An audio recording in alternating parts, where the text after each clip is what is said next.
आप को देखें।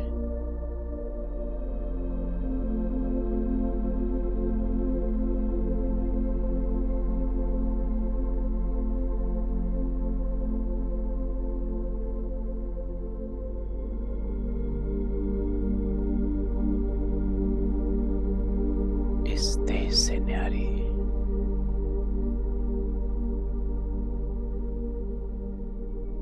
एक बिंदु आत्मा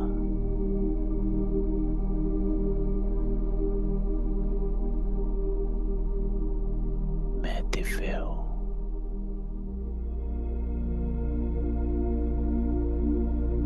पवित्र हूँ।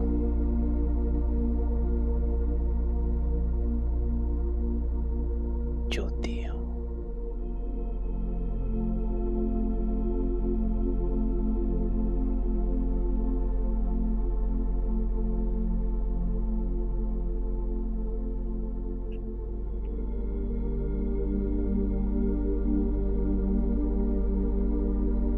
पूरे सृष्टि चक्र में चारों युगों में अपने आप को देखें।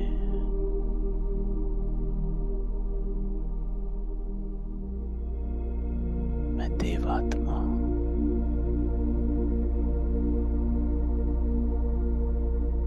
ईश्वरीय संतान।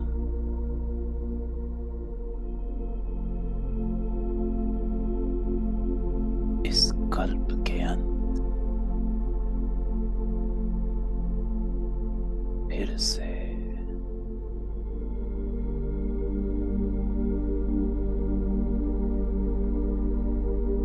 पवित्र बन रही।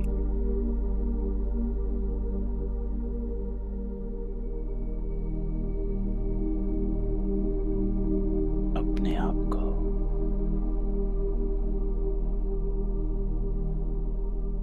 बाबा के सामने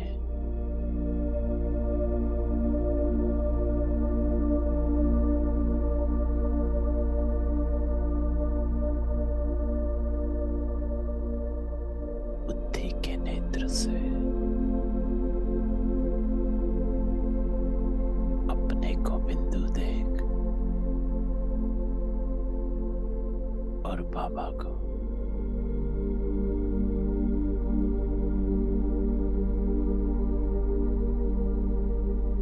सवेरे सवेरे हमारा बाबा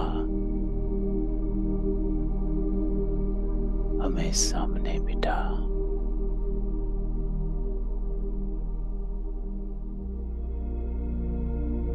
पावन बना रहा।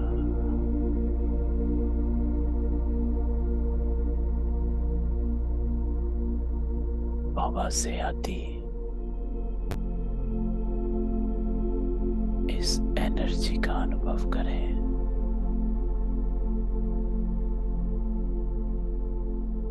और बाबा के सामने बैठ जाएं।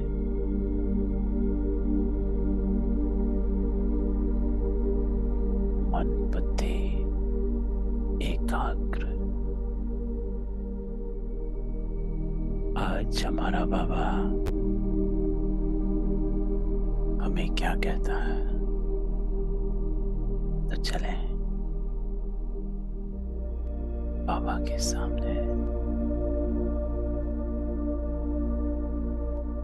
ओम शांति।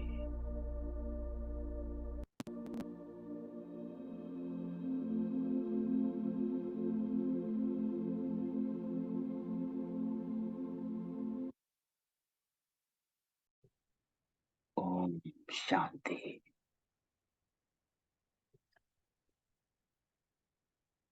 तो 31 दिसंबर 2022 साल का आखिरी दिन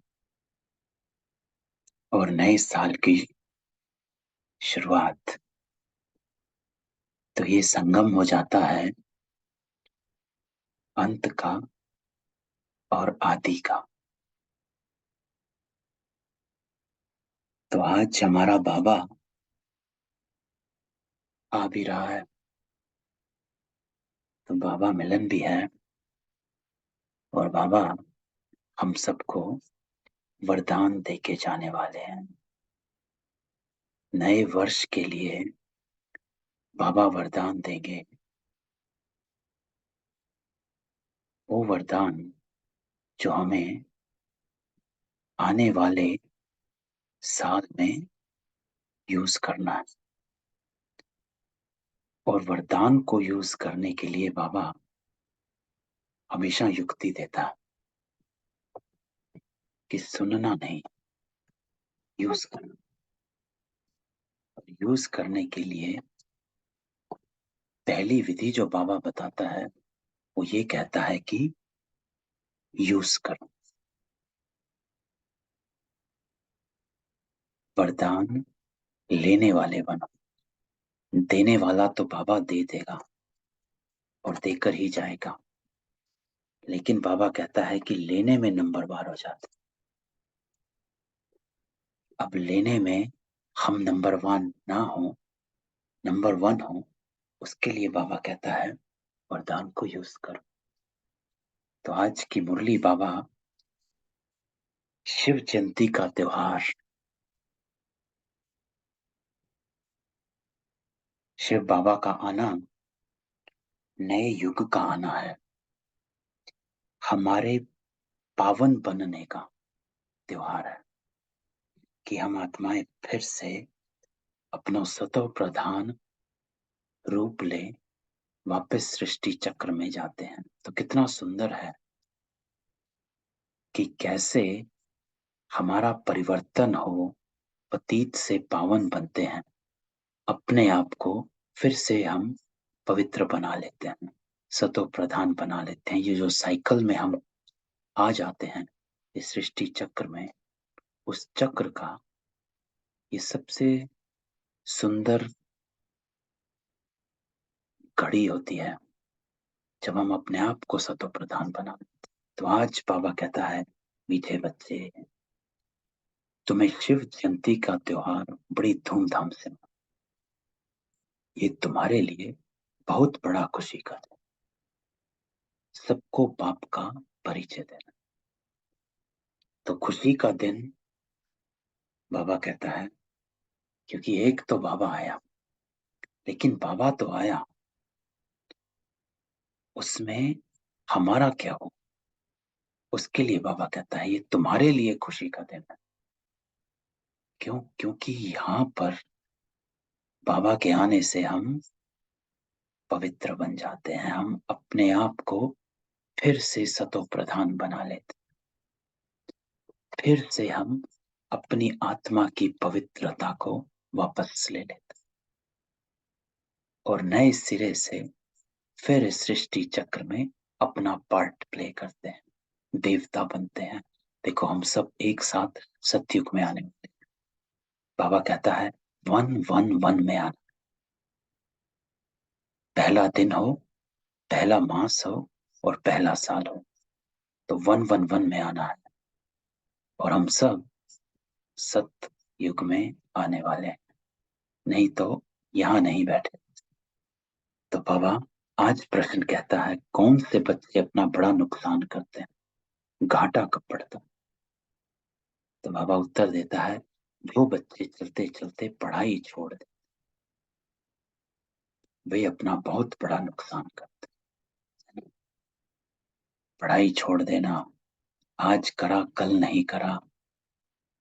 जो बाबा दो बातें कहता है, अलबेलापन और आलस्य, वो हमको बाबा से दूर कर देता है। वो हमको बाबा से तो दूर करे करे ही करे, लेकिन हमें अपने ही पवित्रपन से दूर करता है। तो ये बड़ी बात है कि हम आपे ही अपना नुकसान करते हैं, कि हम पवित्र बनने से दूर हो जाते हैं। तो बाबा कहता है बाबा रोज इतने हीरे रतन देते, गोये पॉइंट सुनाते, अगर कोई रेगुलर नहीं सुनते तो घाटा पड़ जाता है। ये बात तो बाबा हमेशा कहता है, क्योंकि रोज मुरली नहीं है। बाबा कोई ना कोई रोज मुरली में श्रीमत नया पॉइंट देता है। जिस दिन वो मिस हो गया तो वो मिस हो गया। इसलिए बाबा कहता है कि घाटा पड़ जाता है, क्योंकि हमारी आत्मा तमो प्रधान पतित है। उसको पावन बनने के लिए एक एक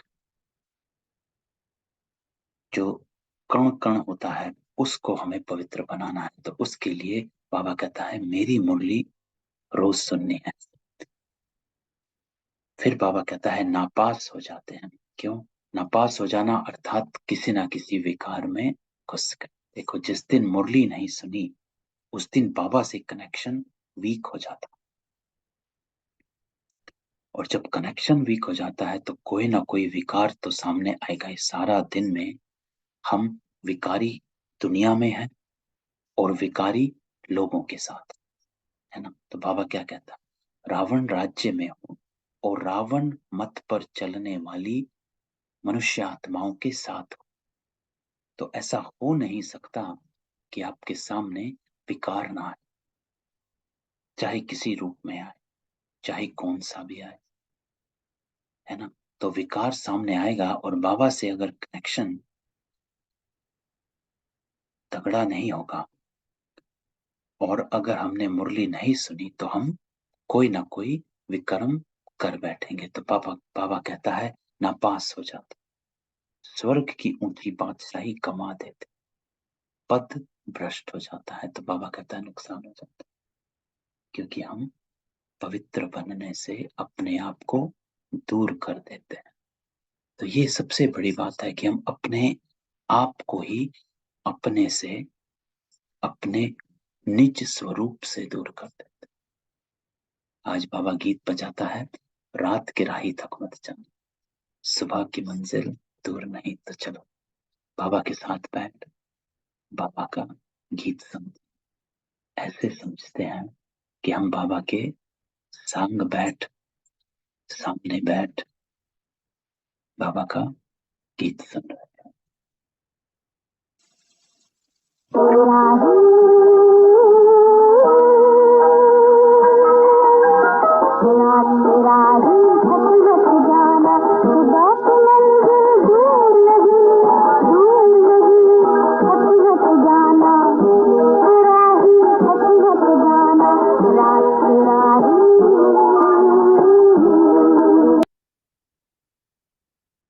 तो बाबा कहता है थक मत जा, श्रीमत का पालन करते करते थक मत जा, अपने आप को पवित्र बनाते बनाते थक मत जाना। तो बाबा हमेशा कहता है गीत के अर्थ में स्थित हो जाओ। कल की मुरली में भी बाबा गीत के अर्थ में, ओम शांति। बाबा कहता है ये रात और दिन मनुष्यों के लिए है, शिव बाबा के लिए रात और दिन नहीं है। ये तुम बच्चों के लिए है, मनुष्यों के लिए। कौन से रात और दिन? बाबा कहता है आध्यात्मिकता में। ये इस दुनिया का रात और दिन नहीं। बाबा रात और दिन कहता है सृष्टि के चक्र को। ब्रह्मा का दिन, ब्रह्मा की रात, सतयुग, त्रेता, द्वापर, कलयुग। तो बाबा कहता है ये जो युग है, ये रात और दिन, ये सब मनुष्यों के लिए, शिव बाबा के लिए। ये तुम बच्चों के लिए, मनुष्यों के लिए। क्योंकि शिव बाबा तो पवित्र रहता है। हम आत्माएं हैं, क्यों हमारे लिए हैं? क्योंकि हम ही हैं जो रात और दिन में आते आते गिरती कला में आ जाते। 16 कला संपूर्ण से 9 कला बाबा कहता है जीरो कला में आ गए। 16 से 14 में आए, 14 से 12 में, 12 से 8 में, 8 से अब 0 हो गए। तो 0 कला, 9 कला बाबा कहता है। तो ये हमारे लिए है, शिव बाबा के लिए। शिव बाबा सदा ही एक रस रहता, परम आत्मा सदा रहता, सदा शिव है, परम आत्मा है, तो वो सदा एक रस रहता है। कभी बाबा की पावनता ऊपर नीचे नहीं। क्यों? क्योंकि वो कर्मों में नहीं होते। तो बाबा कहते हैं ये मनुष्यों के लिए है, मेरे लिए। ब्रह्मा की रात ब्रह्मा का दिन गाया जाए, शिव का दिन शिव की रात ऐसे कभी नहीं कहा जाता। सिर्फ एक ब्रह्मा भी नहीं कहा जाएगा, एक की रात नहीं होती है ना। ये तो इम्पोर्टेंट बात बाबा कहता है कि एक की रात नहीं होती, सभी मनुष्यों की रात होती है। गाया जाता है ब्राह्मणों की रात, तुम जानते हो अभी है भक्ति मार्ग का अंत, साथ साथ घोर अंधियारे का भी अंत है। अब क्या समय चल रहा, बाबा कहता है ये वो समय है जब आप अपनी पवित्रता को ले रहे हो, अंधियारे का अंत हो रहा है, पतित पने का अंत हो रहा है। जब हम भटके हमें पता ही नहीं था कि हम पतित हैं, हम पता ही नहीं था हम विकारी हैं, वो नेचुरल था। कुछ दिन पहले आत्मा का प्रश्न था विकारों में, और वो कहता है विकार नेचुरल है। ज्ञान में थे पर थोड़ा कच्चे ज्ञान, और वो कहते विकार तो नेचुरल है। तो अंधियारा कितना, तो बाबा कहते हैं मैं आता ही तब हूं जबकि ब्रह्मा की रात होती है, जब हम सब अंधियारे में हो जाते, जब हम ये भूल जाते हैं कि हम कहाँ हैं। हम ये भूल जाते हैं जब हम कि हम विकारी हैं, विकार को नेचुरल समझते हैं। आज की मनुष्य आत्माएं भी विकारों को नेचुरल समझते हैं कि स्वाभाविक है ना। somebody does that, I do this, it's natural। तो हमेशा वो सामने वाले को दोषी पहना ठहरा कर अपने स्वभाव को सिद्ध करते हैं। तो बाबा कहता है तुम अभी सवेरे के लिए चलने लग पड़े हो। तो हम कौन है, क्यों हम सबसे अलग हैं, और क्यों हमको सबसे अलग रहना है, क्यों हमारा व्यवहार सबसे अलग, क्यों हम साधारण नहीं, क्यों, क्योंकि हम निकल पड़े हैं। घर में सब सोए हो लेकिन हम सुबह उठकर निकल लिए, चलने लग पड़े हैं। हम अपने पवित्रता की ओर चल पड़े हैं। बाकी सब सोए पड़े हैं। कुंभकर्ण की नींद जो बाबा कहता है, तो बाबा कहता है जब तुम ब्रह्मा की संतान आकर बनते हो, है ना, जब हम बाबा के पास आए, जब हमको टचिंग मिली, अपने आप नहीं आए, हमारा टाइम था। पहले नहीं आए, बाद में नहीं आए, एक्यूरेट टाइम पर। बाबा हमेशा कहता है यथार्थ एक्यूरेट टाइम है हर आत्मा का हर जगह पर पहुंच जाने का। तो ये हमारा टाइम, हम यहाँ आए। बाबा कहता है तुम ब्रह्मा की संतान आकर बनते हो, तब तुमको ब्राह्मण कहा जाता है, और हम ब्राह्मण बन गए। ब्राह्मण वो जो अपने को पावन बनाने के लिए निकल पड़ा, वो है ब्राह्मण। तो बाबा कहता है ब्राह्मणों की रात पूरी हो, फिर देवताओं का दिन शुरू होता है। तो हम निकल पड़े हैं अपनी उस याद की यात्रा पर। ये है हमारी रूहानी यात्रा। हमारा जन्म भी रूहानी है ना। ब्राह्मण हम स्थूल में नहीं है, लेकिन अलौकिक मुख वंशावली, इसलिए हमें गुप्त कहा जाता है।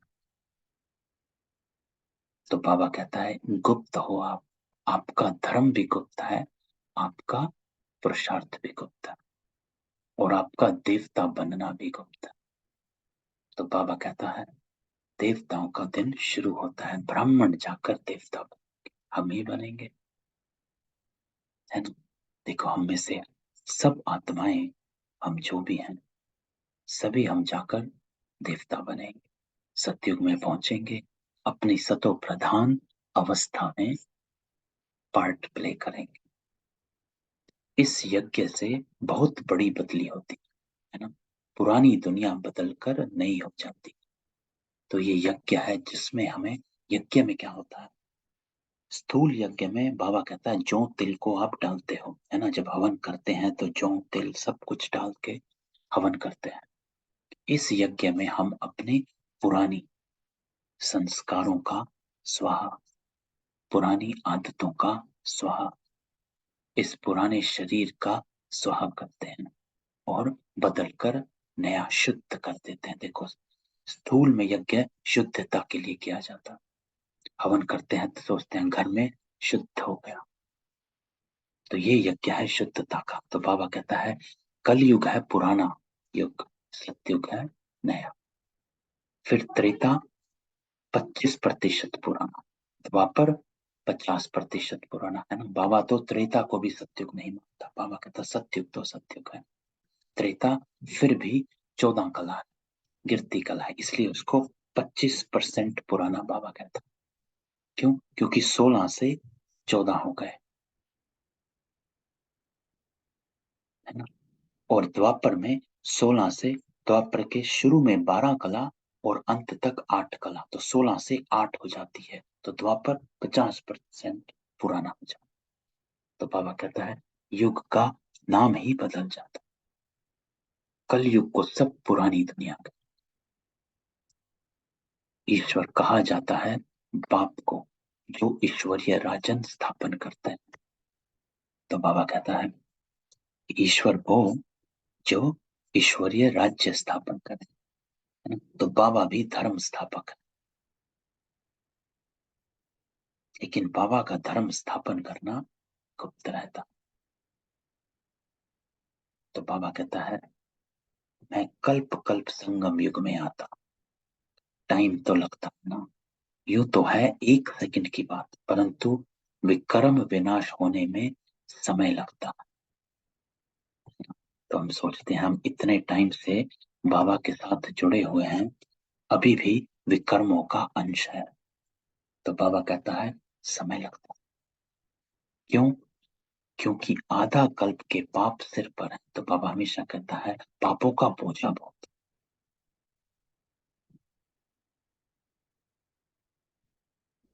तो जो पापों का बोझा बहुत है तो उसमें टाइम लगता है। क्यों? क्योंकि अंदर से भरा हुआ है।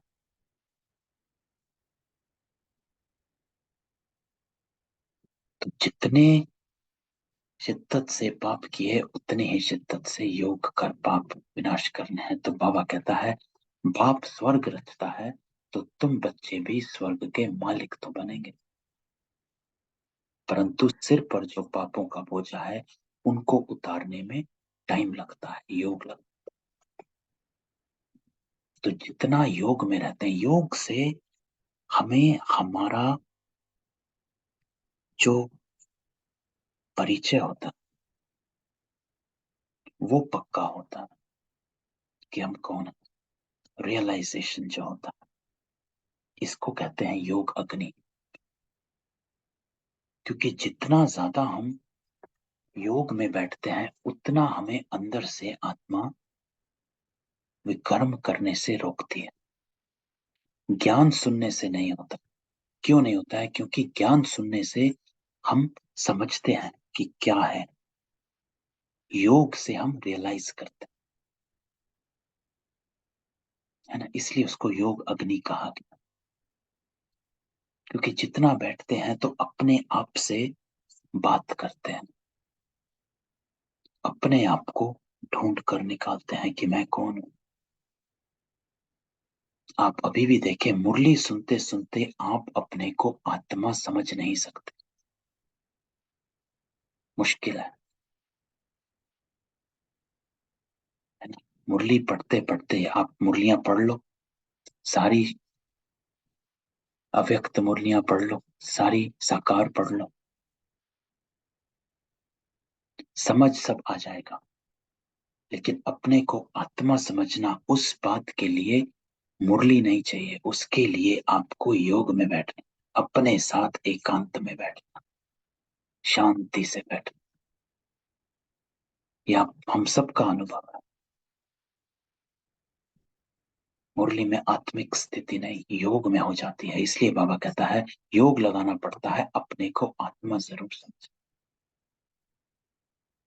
जितना हम योग लगाते हैं उतनी अपनी ओरिजिनल निज स्वरूप को याद रखते हैं। इसलिए बाबा कहता है योग में विघ्न पड़ते हैं, ज्ञान में विघ्न नहीं पड़ते। ज्ञान में माया तंग नहीं करती है, योग में करती है।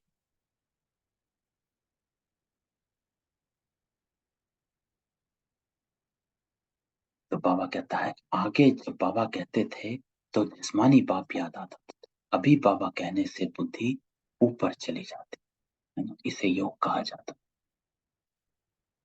कि अपने को आत्मा समझ और बुद्धि ऊपर लटकी रहे।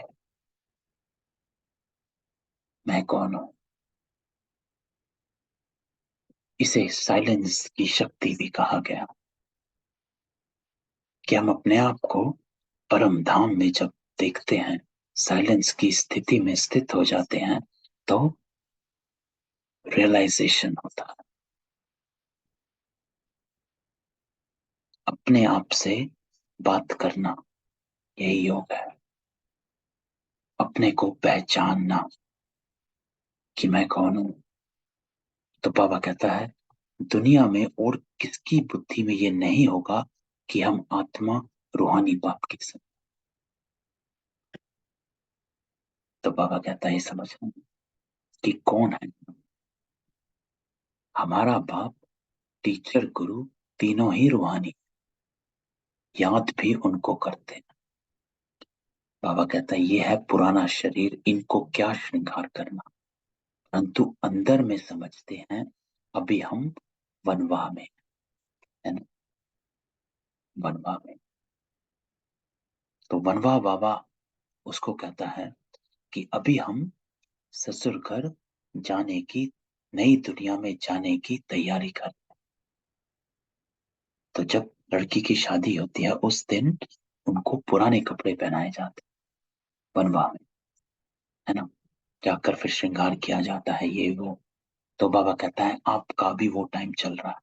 तो अभी हम वनवाह में हैं। इसीलिए इस शरीर का क्या श्रृंगार करना। बाबा कहता है अब तो नए घर जाने की तैयारी कर, ससुर घर, नई दुनिया में जाने वक्त। तो बाबा मूल वतन को पियर घर कहता है और सत्युग को ससुर घर। पियर घर क्यों? क्योंकि वो हमारे पिता का घर। तो बाबा कहता है पिछाड़ी में कुछ भी नहीं, फिर हम जाकर विश्व के मालिक बनते। इस समय सारी दुनिया जैसे वनवा में है, इसमें रखा ही क्या है, कुछ भी। तो बाबा वैराग दिलाता, वैरागी हो जाओ।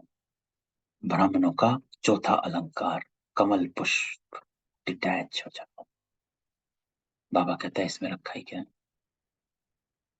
क्योंकि अब तो जाना है। तो बाबा कहता है जब ससुर घर था तो हीरे ज्वारों के महल थे, माल ढाल थे। अभी फिर पियर घर से ससुर घर जाना। अभी तुम किसके पास आए हो? तो बाबा कहता है कहाँ बैठे हो, किसके सामने बैठे, अभी तुम किसके पास आए। तो हम सब किसके पास आए हैं? बाबा कहता है बाप दादा के पास। बाप ने दादा में प्रवेश किया। दादा तो है ही यहाँ का रहवासी। तो बाप दादा दोनों कंबाइंड, है ना। तो हम बाप दादा के पास आए। तो जैसे शिव बाबा ब्रह्मा में कंबाइंड है, ऐसे जैसे ब्रह्मा बाबा के हर कर्म में शिव बाबा की श्रीमत दिखाई देती थी, इसे कंबाइंड स्वरूप कहा गया।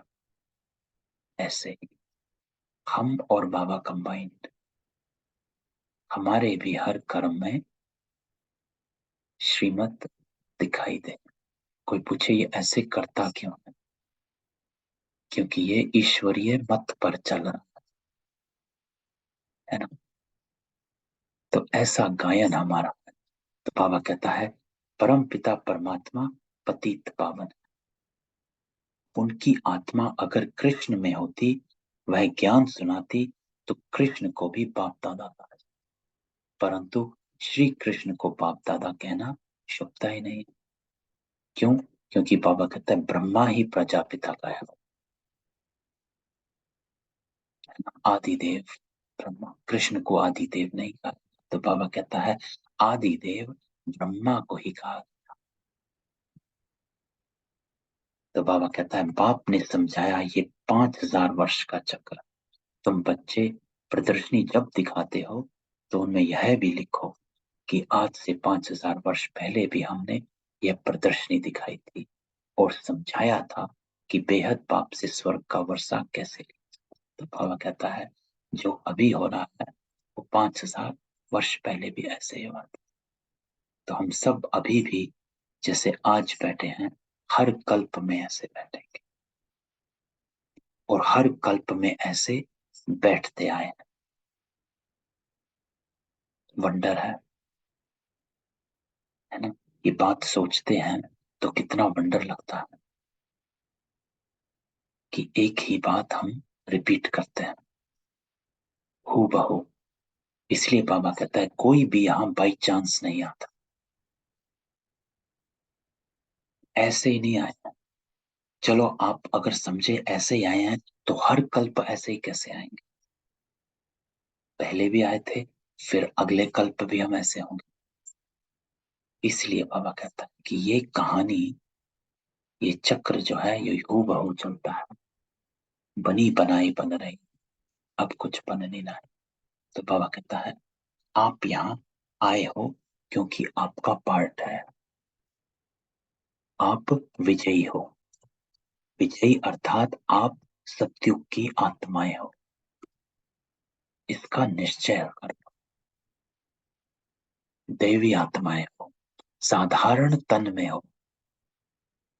ये है जैसे शिव बाबा साधारण तन में आता है और पृथ्वी को, इस पूरी सृष्टि को चेंज करता है, ऐसे हम भी सभी साधारण तन में अवतरित आत्माएं इस नाम रूप में है, लेकिन साधारण नहीं। तो बाबा कहता है आज से 5000 वर्ष पहले मुआफिक फिर से हम त्रिमूर्ति शिव जयंती मनाते हैं। तो आज शिव जयंती है, जिस दिन की ये मुरली चली। तो बाबा कहता है तो हम त्रिमूर्ति शिव जयंती मनाते हैं। ये अक्षर जरूर डालना, ये बाबा डायरेक्शन दे रहे हैं, उस पर चलना। तो बाबा की जो डायरेक्शन, उस पर चलो। बाबा कहता है शिव जयंती की तैयारी करनी, नई नई बात देख मनुष्य वंडर खाएंगे। अच्छा भक्का करना चाहिए। हम त्रिमूर्ति शिव की जयंती मनाते हैं, तो बाबा नहीं, शिव जयंती नहीं है, तो बाबा शिव जयंती की तैयारी की युक्ति बता रहे हैं कि क्या करना। तो बाबा कहता है कि हम त्रिमूर्ति शिव की जयंती मनाते, छुट्टी करते हैं। शिव जयंती की छुट्टी ऑफिशियल, कोई करते कोई नहीं करते। तुम्हारा यह बहुत बड़ा दिन, जैसे क्रिश्चियन लोग क्रिसमस मनाते हैं, बहुत खुशी मनाते हैं, अब तुमको यह खुशी मनानी चाहिए। तो बाबा कहता है जैसे क्रिसमस मनाई जाती है वैसे शिव जयंती मनाई जाए, क्योंकि इस दिन हमारा धर्म स्थापक आया, देवी देवता धर्म स्थापक आया था। क्रिसमस मनाते हैं क्योंकि क्राइस्ट आया था, क्रिश्चियन धर्म स्थापक। तो बाबा कहता है शिव जयंती क्योंकि मैं धर्म स्थापक आया। सबको बताना कि हम बेहद के बाप से वर्षा ले रहे, जो जानते हैं वही खुशी मनाएंगे, सेंटर्स में आपस में मिलेंगे। यहाँ तो सब आ ना सके, हम मनाते हैं जन्मदिन। शिव बाबा का मृत्यु तो हो ना सके, तो बाबा कहता है शिव जयंती ही मनाई जाती है, क्योंकि बाबा जन्म मरण में नहीं आता है। तो जैसे शिव बाबा आया है वैसे चले जाएंगे। ज्ञान पूरा हो गया, लड़ाई शुरू हो गई। बस इनको अपना शरीर तो है नहीं, शिव बाबा को। तुम बच्चों को अपने को आत्मा समझ पूरा देही अभिमानी बनो। इसमें मेहनत लगी। तो बाबा कहता अब तुम्हें क्या करना, आप भी अपने आप को आत्म अभिमानी समझ, अर्थात अपने को पवित्र बनाने की होड़ में लगे रहो। तो बाबा कहता है क्यों बनना है, क्योंकि सतयुग में तो आत्म अभिमानी, तो अगर वहां जाना है तो उस जैसा अभी बनना। तो बाबा कहता है सतयुग में तो आत्म अभिमानी है, तो आपको अभी आत्म अभिमानी, वहां अकाले मृत्यु नहीं होगा। यहाँ बैठे बैठे काल आ जाता है, हार्ट फेल हो जाते हैं, कहेंगे ईश्वर की भावी, परंतु ईश्वर की भावी नहीं है ना। तो बाबा कहता है कुछ होता है, कुछ गड़बड़ होती है तो कहते हैं कि ईश्वर की भावी। बाबा कहता है ईश्वर की भावा नहीं, तुम कहेंगे ड्रामा की भावी। ड्रामा में इनका पार्ट ऐसा है ना, जो कल बाबा ने क्या कहा था, कर्म भोग, कि यहाँ कर्म भोग बहुत है, अर्थात बीमारियां बहुत है, ईश्वर की भावी नहीं है ये, आपका ड्रामा की भावी, क्योंकि ड्रामा अनुसार आपने कर्म किए,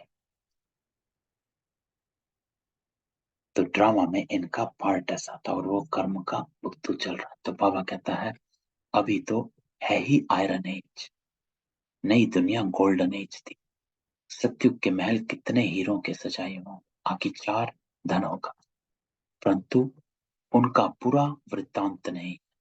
कुछ अर्थ के आदि होते हैं तो टूट फूट पड़ती, नीचे चली जाती, तो इन बातों का बुद्धि से काम लेना, यहाँ ये खाना बुद्धि के लिए है। तो बाबा कहता है ये जो बाबा की मुरली है ये बुद्धि के लिए है, बुद्धि का भोजन है।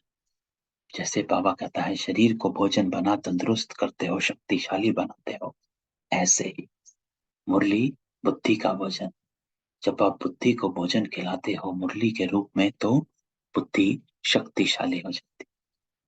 और बुद्धि का शक्तिशाली होना अर्थात हमारा जो निर्णय है वो एक पावरफुल शक्तिशाली आत्मा का होना चाहिए।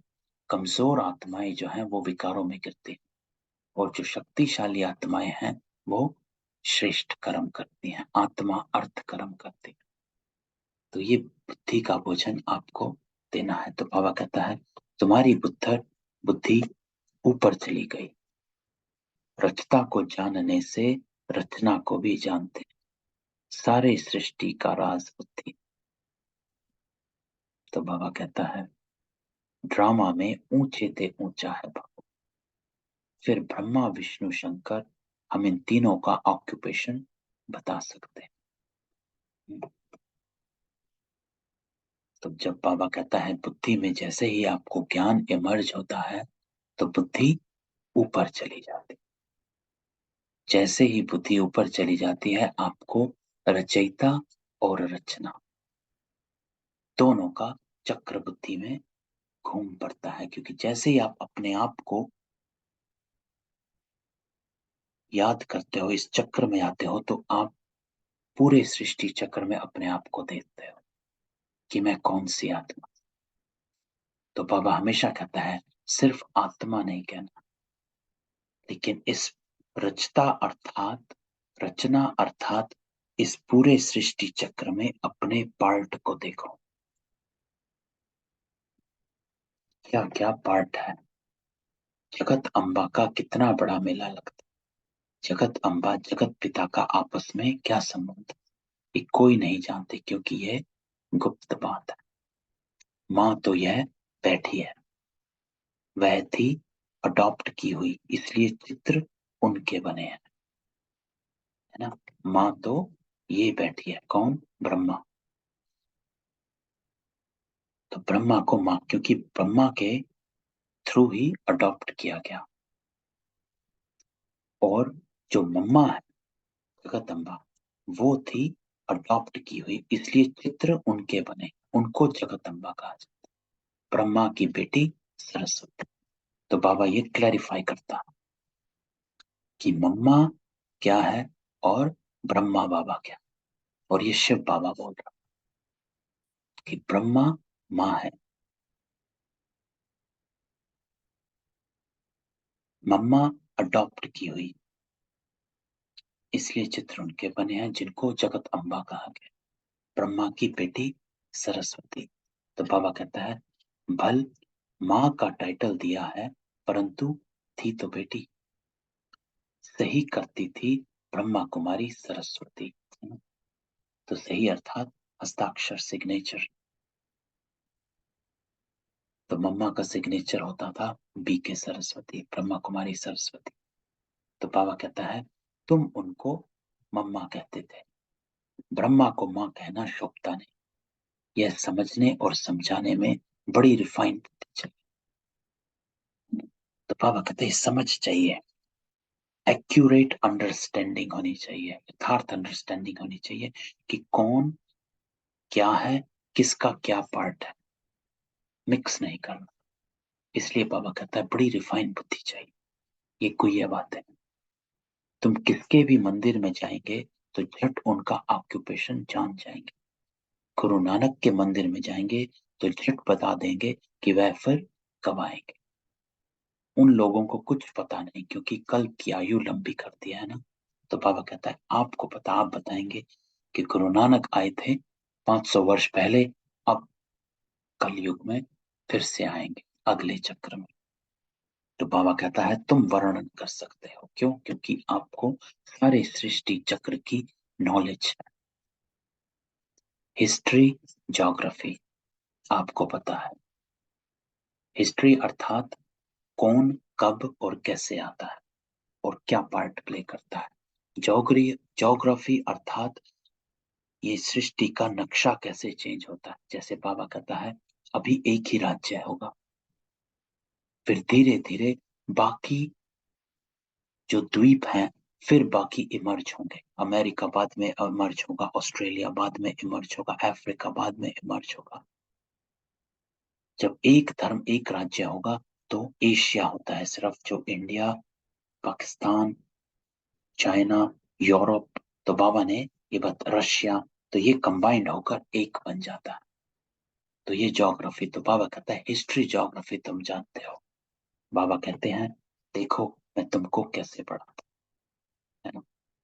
कैसे बाबा आकर कैसी नॉलेज देता है, आता कैसे। श्री कृष्ण की तो बात ही नहीं, गीता का पाठ करते रहते हैं, कोई 18 अध्याय याद करते हैं तो उनकी कितनी महिमा हो जाती है ना। तो गीता का पाठ कितने करते हैं? अभी भी श्रीमद् भगवत गीता कहीं चल रही है, ये चल रहा है, वो चल रहा है, तो बाबा कहता है ये सब करते रहते हैं तो उनकी कितनी महिमा होती है। एक श्लोक सुनाएंगे तो कहेंगे वाह वाह, है ना? महामंडलेश्वर जो है,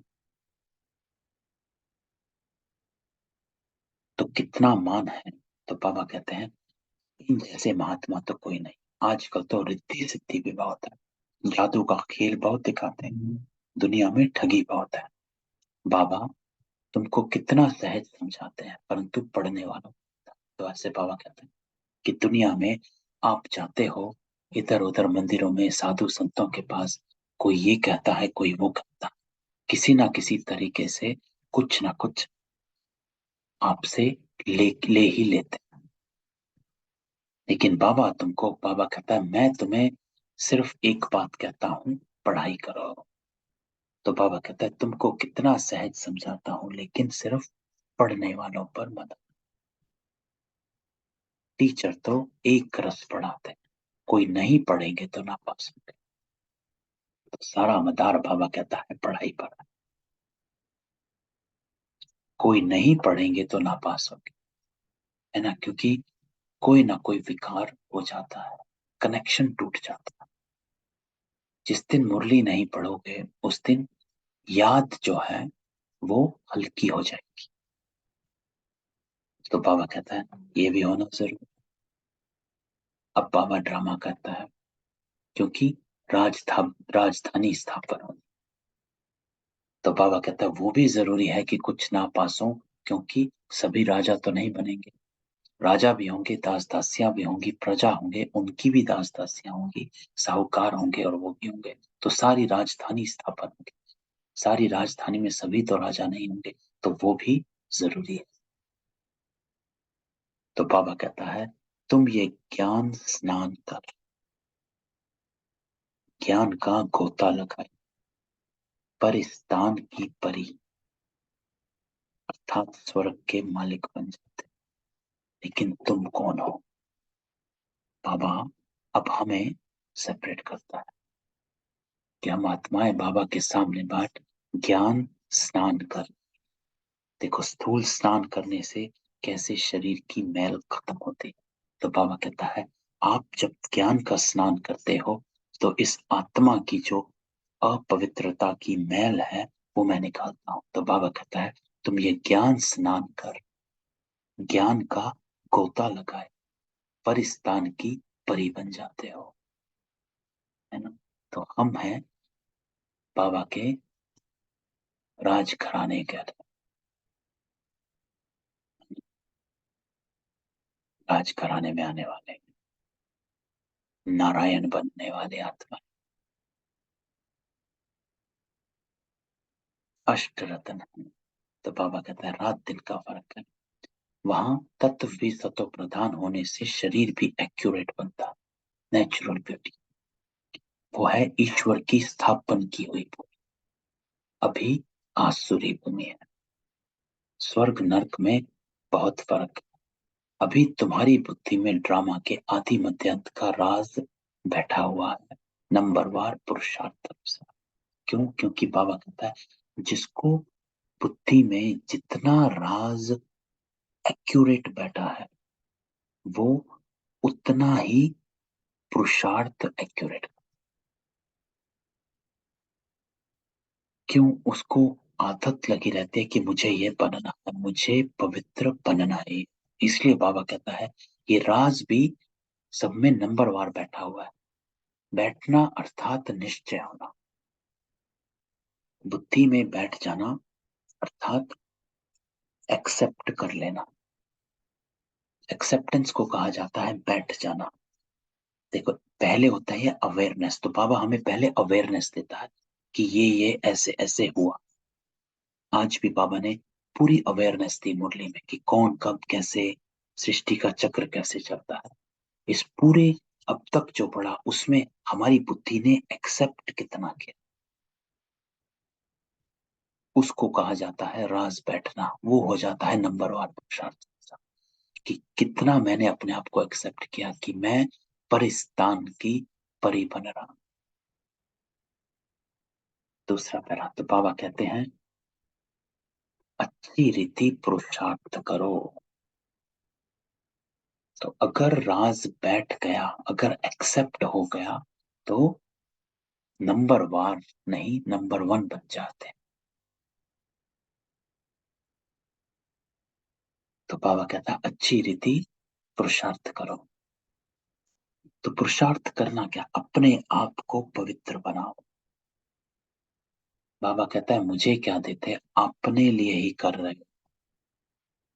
बच्चियां नए नए स्थान पर चक्र लगाने जाती हैं। अगर अच्छी माताएं आती हैं तो सर्विस को जमाना पड़ता है। सेंटर पर अगर कोई नहीं आते हैं तो अपना नुकसान करते हैं।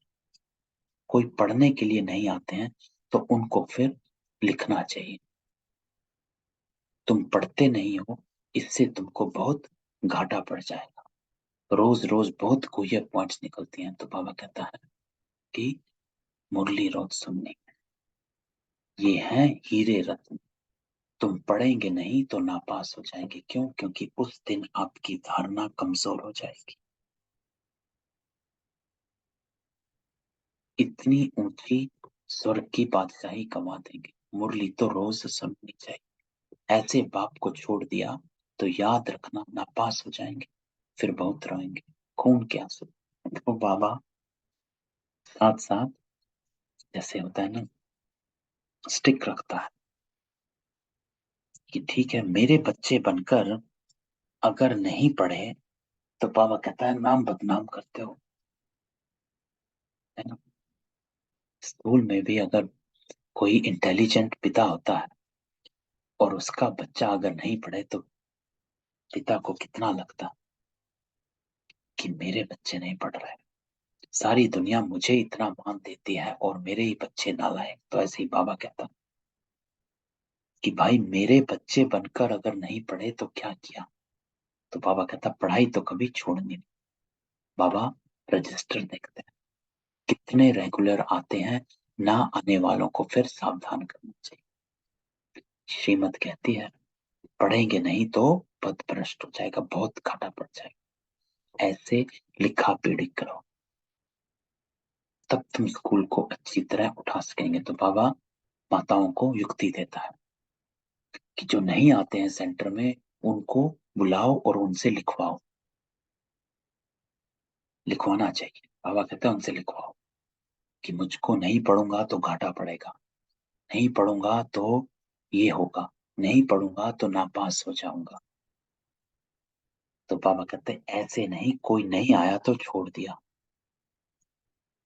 तो जो जो टीचर हैं उनको ओना रहना चाहिए। तो बाबा कहता है टीचर को ओना रहता है कि हमारे स्टूडेंट जास्ती नहीं पास होंगे तो इज्जत जाएगी, है ना।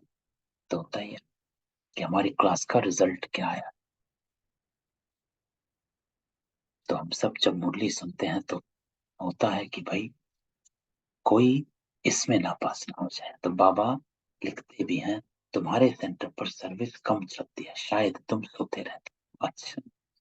तो बाबा देखो कैसे बाबा लेटर लिखता है। तो बाबा दादियों को बड़ा लिखते थे एकदम। एक कहानी है जब बाबा ने दादी जानकी को एक पत्र में मक्खियां भेजी थी, मरी हुई मक्खी, कि आप ये नहीं करते तो चलो बैठकर मक्खी मारो, ऐसे ऐसे। तो बाबा कहता है कि भाई करना है तो मीठे मीठे सिके लदे बच्चों प्रति माता पिता बाप दादा का याद प्यार, गुड मॉर्निंग। रूहानी बाप की रूहानी बच्चों को नमस्ते। हम रूहानी बच्चों की रूहानी बाप दादा को याद प्यार, नमस्ते और गुड मॉर्निंग। धारणा। आज बाबा क्या कहता है इस पुराने शरीर का श्रृंगार वन वाह में रहे, नए घर में चलने की तैयारी करनी। तो नए घर में चलने की तैयारी, है ना। तो जो बाबा कहता है कि इंतजाम करो, है ना, इंतजार नहीं इंतजाम करो। तो नए घर में चलने की जो तैयारी बाबा कहता है कि जब आप कहीं जाते हो, अगर आपको आज कहा जाए कि शिमला जाने, तो आप क्या तैयारी करेंगे। गर्म कपड़े रखेंगे, है ना। तो ऐसे ही बाबा कहता है कि तुम्हें नए घर में जाना है तो वहां पर क्या क्या जरूरत, सिर्फ वो सामान आपके पास होना चाहिए।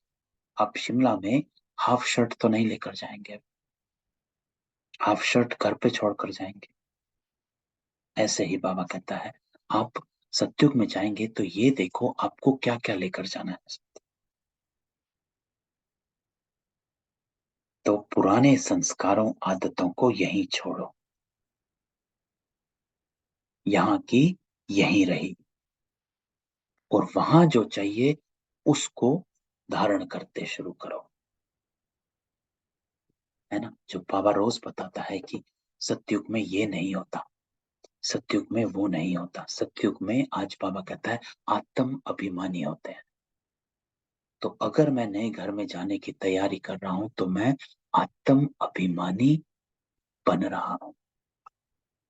दूसरा बाबा कहता है ज्ञान स्नान रोज करना, कभी भी पढ़ाई मिस नहीं करना।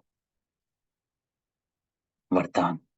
तो आज बाबा कहता है महानता के साथ निर्माणता को धारण कर सर्व को मान, सर्व का मान प्राप्त करने वाले सुखदाई भव।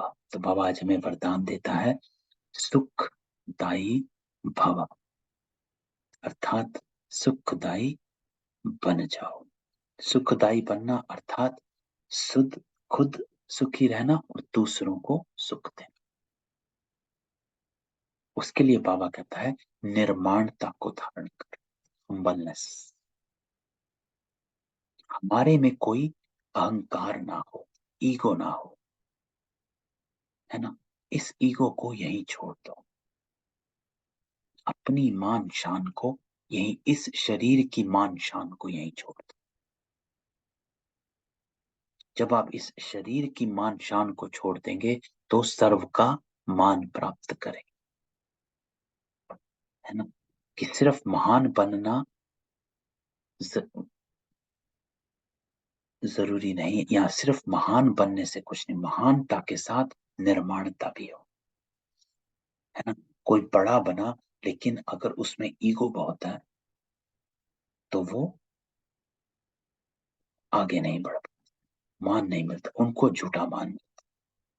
लेकिन अगर आप महान के साथ निर्माण, तो आपको सच्चा मान, सच्ची रिस्पेक्ट मिलती है। तो बाबा कहता है महानता की निशानी निर्माणता, जितना महान उतना निर्माण, क्योंकि सदा भरपूर है।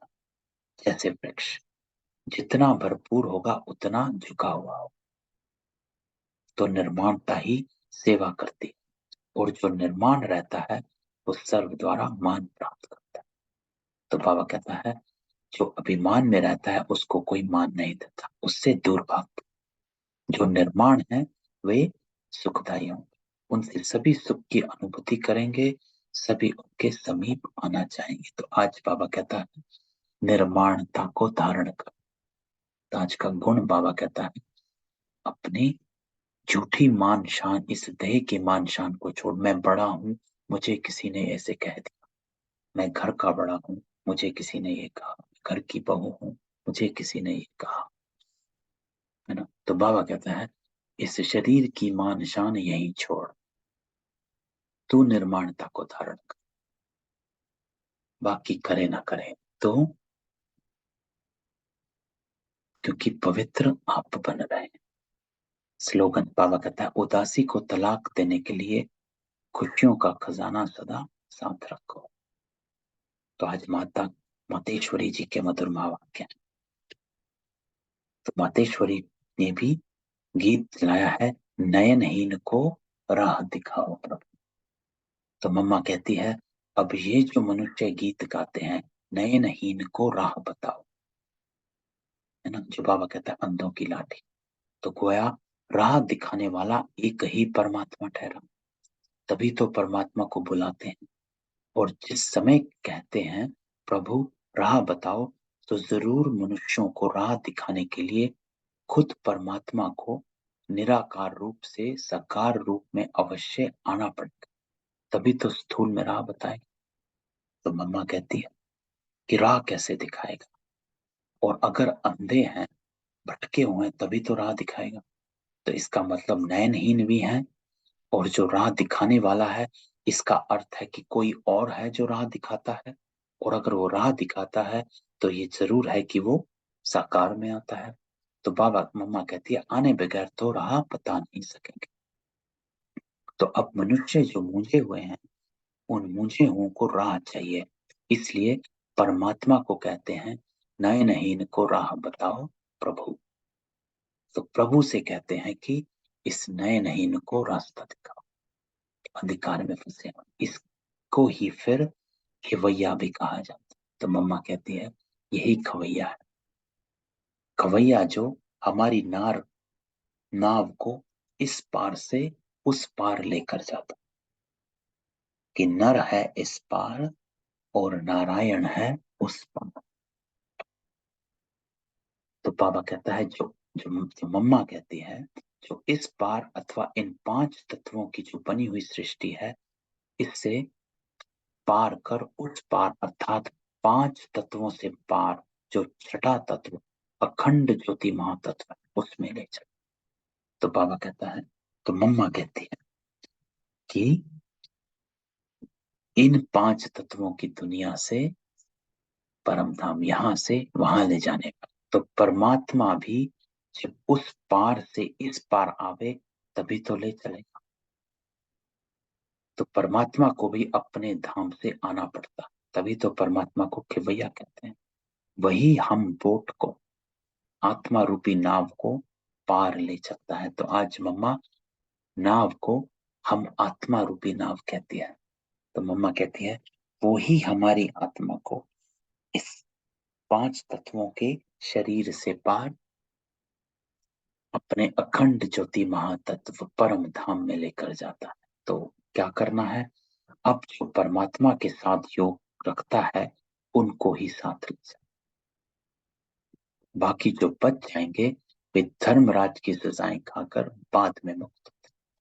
तो बाबा के साथ चलना है तो बाप समान बनना है ना। पिछली बाबा मिलन की मुरली में बाबा ने कितना बताया था कि संग जाना है और साथ रहना है।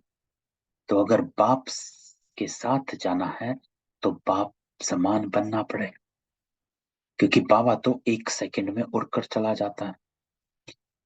तो अगर हमारे में अभी भी बोझा है तो हम तो बाबा की स्पीड को कैच नहीं कर पाएंगे, उड़ नहीं पाएंगे। तो अभी से हल्के होने की प्रैक्टिस बाबा कहता है करनी करो, क्योंकि मैं तो 1 सेकंड में चला जाऊंगा। तो आपको भी 1 सेकंड में उड़ने वाला बनना है, तभी मेरे संग जा सकेंगे। इसी को बाप समान कहते हैं। और उन्हीं आत्माओं को बाबा साथ ले जाता है जो 1 सेकंड में उड़ सकती है। तो हल्का होना। दूसरा, मम्मा कहती है कांटों की दुनिया से ले चलो फूलों की छांव। अब यह बुलावा सिर्फ परमात्मा के लिए कर रहे हैं। तो आज मम्मा का मुरली जो है परम धाम जाने की है। तो मम्मा कहती है जब मनुष्य अति दुखी होते हैं तो परमात्मा को याद करते हैं। परमात्मा इस कांटों की दुनिया से ले चल फूलों की छांव में। इससे सिद्ध है कि जरूर वो भी कोई दुनिया है ना। तो अब मम्मा ये भी लेकर आती है कि दूसरा, कि ये कांटों की दुनिया से फूलों की दुनिया में, तो वो भी कोई दुनिया है। अब यह जो सभी मनुष्य जानते हैं कि अब का जो संसार है वो कांटों से, जिस कारण मनुष्य दुखी और अशांति को प्राप्त कर रहे हैं और याद फिर फूलों की दुनिया को करते हैं। तो जरूर वो भी कोई दुनिया होगी जिस दुनिया के संस्कार आत्मा में भरे हुए हैं, है ना। तो ये बात इंपॉर्टेंट है इस लाइन में कि वो ही आत्माएं उस दुनिया को याद करती हैं जिन आत्माओं में वो संस्कार भरे हुए हैं। तो हम क्यों यहाँ बैठे हैं, मम्मा कहती हैं आप यहाँ बैठे ही उसलिए हो क्योंकि आपकी आत्मा में वो संस्कार अभी भी भरे हुए हैं, वो उसको याद करती है। और क्योंकि वो अपने सत्युग को याद करती है इसलिए वहां पर जाने की इच्छा रखती है। क्योंकि तो जरूर वो भी कोई दुनिया होगी जिस दुनिया के संस्कार आत्मा में भरे हुए हैं। तो हमारी आत्मा में उस दुनिया के संस्कार भरे हुए हैं। तो ये भी हमको कंफर्म करता है कि क्यों हम यहाँ बैठे, क्योंकि हमको उस दुनिया के संस्कार हमारी आत्मा में है, अभी मर्ज्ड है, हम जानते नहीं। इसलिए बाबा कहता है आप अपने जन्मों को नहीं जानते हो, बाबा जानता है। तो मम्मा कहती है अब यह तो हम जानते हैं कि दुख अशांति ये सब कर्म बंधन का हिसाब। राजा से लेकर रंग तक हर एक मनुष्य मात्र इस हिसाब में पूरे जकड़े हों। इसलिए परमात्मा तो खुद कहता है अब का संसार कलयुग है, तो वो सारा कर्म बंधन का बंधा हुआ है। और आगे का संसार सतयुग था जिसको फूलों की दुनिया कहते हैं। तो बाबा मम्मा कहती है कि ये सारा जो संसार अभी चल रहा है ये कर्म बंधन का संस्कार है। अब वो है कर्म बंधन से रहित जीवन मुक्त देवी देवताओं का राज्य जो अब नहीं है। तो मम्मा बता रही कि सतयुग में कर्म बंधन नहीं। अब यह जो हम जीवन मुक्त कहते हैं तो इसका मतलब यह नहीं कि हम देह से मुक्त थे। उन्हों को कोई देह का भान नहीं था, मगर वो देह में होते हुए भी दुख को प्राप्त नहीं करते थे। गोया वहां कोई भी कर्म बंधन का मामला नहीं। तो मम्मा क्लैरिफाई करती है कि जीवन मुक्त अवस्था को कहा क्या जाता है। जीवन मुक्त अर्थात कोई भी बंधन नहीं, जीवन में है लेकिन बंधन में नहीं, संबंध में, अर्थात देह का भान नहीं। इसलिए मम्मा कहती है वो दुख को प्राप्त नहीं करते। क्यों? कोई भी कर्म का बंधन नहीं है, सब कर्म संबंध। तो इसलिए उसको जीवन मुक्त अवस्था कहा जाता है, अर्थात जीवन में होते हुए भी, परिवार में होते हुए भी वो प्रवृत्ति मार्ग, गृहस्थ आश्रम कहा गया है ना। सतयुग में प्रवृत्ति को गृहस्थ आश्रम कहा जाता है। क्यों? क्योंकि वहां जीवन मुक्त अवस्था, देह का भान नहीं है, कोई विकार। जब देह का भान नहीं तो कोई विकार, क्योंकि सब विकार देह के भान से ही होते हैं। चाहे वो क्रोध है, चाहे काम है, चाहे लोभ है, चाहे अहंकार है। तो जब देह का भान नहीं तो कोई विकार हो ही नहीं सकता।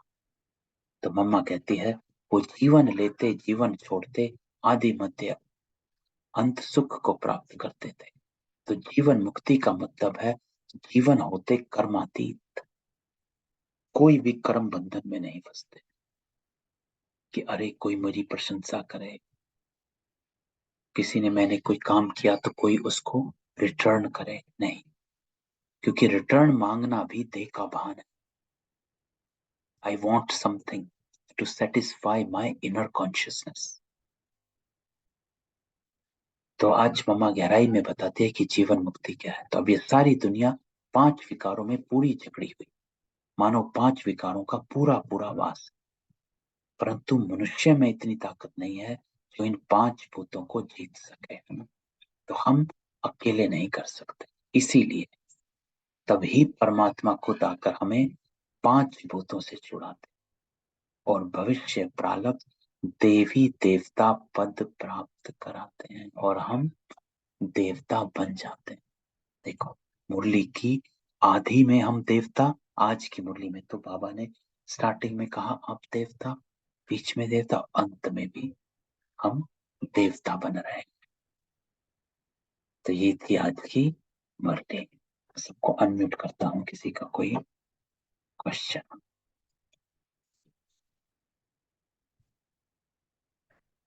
नहीं है? ठीक है, तो देखो आज बाबा मिलन है और आज आखिरी दिन है इस साल का भी, है ना। तो आज का तो